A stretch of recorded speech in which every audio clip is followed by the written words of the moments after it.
ఈరోజు మనం AP CET notification ఇది దేనికి అంటే యూనివర్సిటీస్లోను degree కాలేజెస్లోను assistant professors assistant ప్రొఫెసర్స్కి eligibility కోసం ఆంధ్రప్రదేశ్ స్టేట్ గవర్నమెంట్ కండక్ట్ చేస్తుంది అనమాట ఈ ఎగ్జామ్. ఇది నోటిఫికేషన్ ఈ రోజే రిలీజ్ చేయడం జరిగింది. ఈ వీడియోలో మనం అసలు ఏపీ సెట్ నోటిఫికేషన్ ఎప్పటి నుంచి ఆన్లైన్ అప్లికేషన్ మొదలవుతుంది, లాస్ట్ డేట్ ఎప్పుడు, దాంట్లో ఎగ్జామ్ ప్యాటర్న్ ఎలా ఉంటుంది అనేది ఒకసారి తెలుసుకుందాం. ఇది వచ్చేసరికి ఈరోజు నోటిఫికేషన్ రిలీజ్ చేశారు. ఎగ్జామ్ వచ్చి ఆంధ్ర యూనివర్సిటీ వాళ్ళు కండక్ట్ చేస్తారు. ఇది commencement of online application process ఎప్పటి నుంచి మొదలవుతుంది అంటే 14/2/2024 నుంచి మొదలవుతుంది పోర్టల్లో. లాస్ట్ డేట్ వచ్చేసరికి 6/3/2024 6/3/2024 వన్ 6/3/2024 వరకు టైం ఉందన్నమాట లాస్ట్ డేట్. అయితే ఇందులో రిజిస్ట్రేషన్ ఫీజు వచ్చేసరికి 1200 rupees for general and EWS category. 1200 rupees for general and EWS category. Remaining BC కేటగిరీకి వచ్చేసరికి 1000 rupees. SC ST PWD transgender కేటగిరీస్కి వచ్చేసరికి 700 రూపీస్ అండి. దీని యొక్క కంప్లీట్ నోటిఫికేషన్ డీటెయిల్స్ మీకు apset.in ఈ యొక్క వెబ్సైట్ లో ఉంటుంది. apset.in ఇక్కడ చూసినట్లయితే apset.net అనేటువంటి వెబ్సైట్ లో ఉంటుంది. దాంట్లో ఇప్పుడు మనకి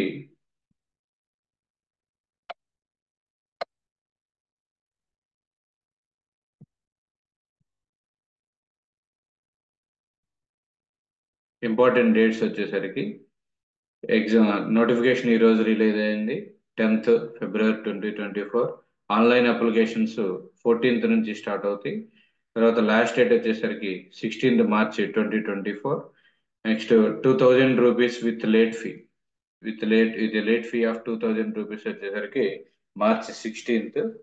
5000 రూపీస్ లేట్ ఫీజు వచ్చేసరికి 13th March 2024.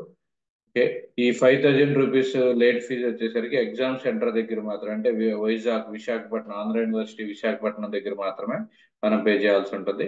Hall tickets download వచ్చేసరికి 19 April 2024, 19th April 2024. Examination date వచ్చేసరికి 28th ఏప్రిల్. అంటే దాదాపుగా 70 డేస్ మాత్రమే గడువు ఉంది ఎగ్జామ్కి వచ్చేసరికి. తర్వాత ఇది ఎలిజిబిలిటీ అంటే అసలు దీంట్లో ఉన్నటువంటి ఆ, ఎవరెవరు ఎలిజిబుల్, ఎంత పర్సంటేజ్ ఉండాలి, దానికి సంబంధించినటువంటి ఎలిజిబిలిటీ క్రైటీరియా ఒకసారి చూద్దాం. ఇది జనరల్ గా మాస్టర్స్ డిగ్రీ కంప్లీట్ అయిపోయి ఉండాలి. అంటే ఎంఎస్సి కానీ ఎంఏ కానీ ఎంకామ్ కానీ ఏదైనా కానీ పీజీ కంప్లీట్ అయి ఉండాలి. ఆ పీజీలో ఎంటెక్ అయినా కానీ కంప్లీట్ అయి ఉండొచ్చు. ఇంజనీరింగ్ సంబంధించి అయినా కానీ ఎంటెక్ అయినా కానీ కంప్లీట్ అయి ఉండొచ్చు. ఈ పీజీలో జనరల్ కేటగిరీకి వచ్చేసరికి 55% ఆఫ్ మార్క్స్ కంపల్సరిగా వచ్చి ఉండాలి.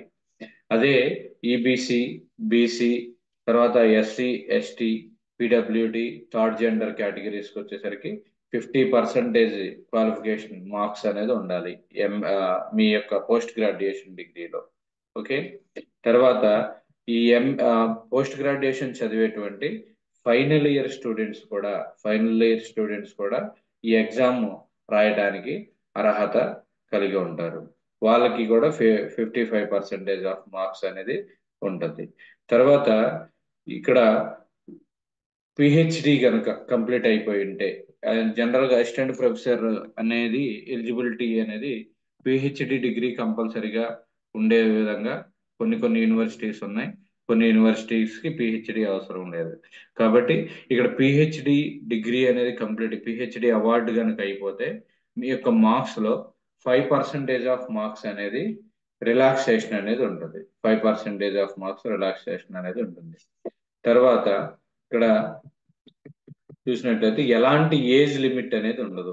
ఈ ఎగ్జామ్ రాయడానికి ఎటువంటి ఏజ్ రిలాక్సేషన్ అనేది ఉండదు. అంటే ఏజ్ రిలాక్సేషన్ అంటే అప్పర్ ఏజ్ లిమిట్ అనేది ఉండదు. ఏజ్ లిమిట్ ఎంతైనా ఉండొచ్చు.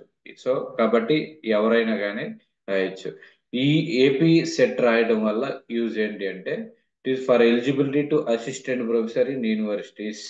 It's is governed by guidelines issued by UGC and government of Andhra Pradesh from the time to time. అంటే ఆంధ్రప్రదేశ్ లో ఉన్నటువంటి ఏ యూనివర్సిటీస్ లో అయినా కానీ అసిస్టెంట్ ప్రొఫెసర్ గా వర్క్ చేయాలి అంటే ఇది ఎలిజిబుల్ క్రైటీరియా. ఏపీ సెట్ అనేది ఎలిజిబుల్ క్రైటీరియా అనమాట.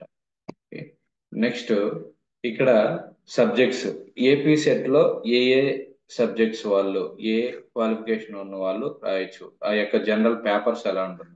జనరల్ గా టూ పేపర్స్ ఉంటాయి. వన్ వచ్చేసరికి పేపర్ 1 అండ్ పేపర్ 2.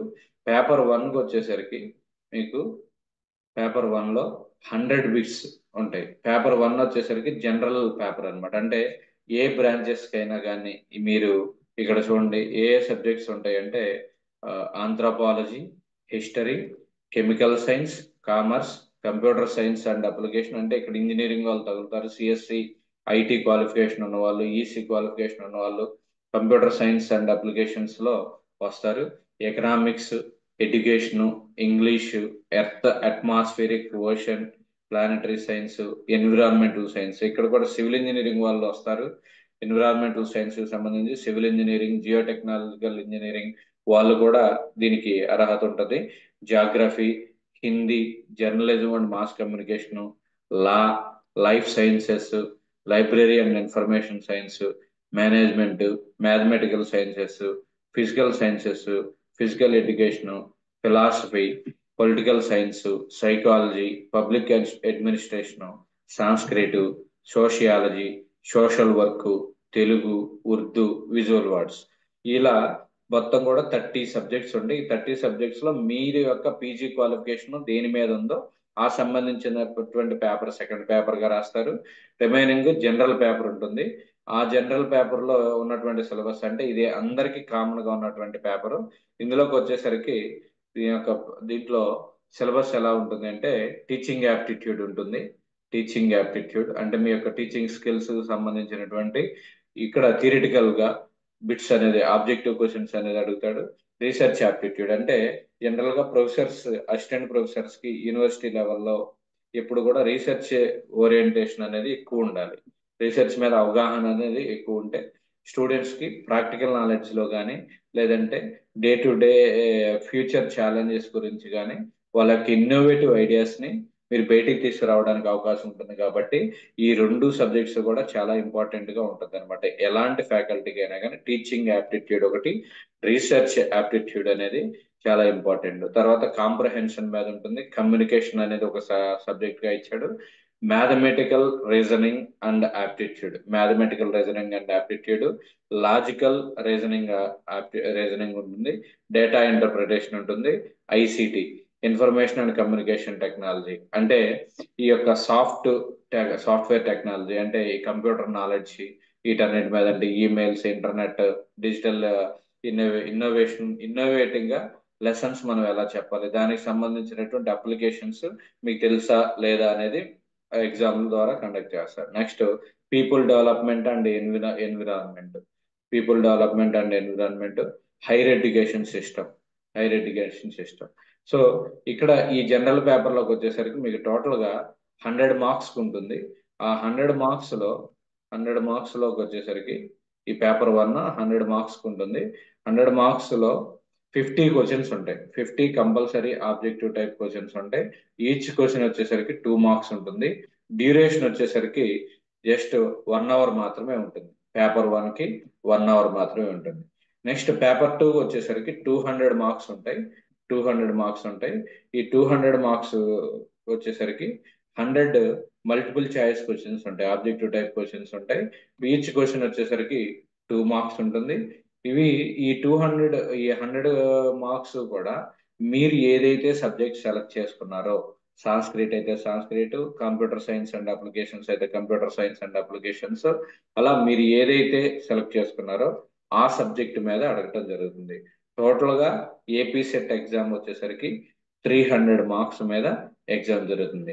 సో ఇందులో మీరు క్వాలిఫై అయితే ఈ AP set 2024 AP set, Andhra Pradesh state eligibility test qualify అయితే మీకు యూనివర్సిటీస్లో అసిస్టెంట్ ప్రొఫెసర్ జాబ్కి ప్రాథమికంగా అర్హత సాధించినట్టు అవుతుంది. అది ఈ ఏపీ సెట్ క్వాలిఫై అయిన తర్వాత ఏ యూనివర్సిటీకి ఆ యూనివర్సిటీ ఎగ్జామ్ కండక్ట్ చేయడమో ఇంటర్వ్యూ కండక్ట్ చేయడం జరుగుతుంది. ఆ ఇంటర్వ్యూలో మీ పర్ఫార్మెన్స్ బేస్ చేసుకుని అసిస్టెంట్ ప్రొఫెసర్ ఫ్యాకల్టీకి సెలెక్ట్ అవడం అనేది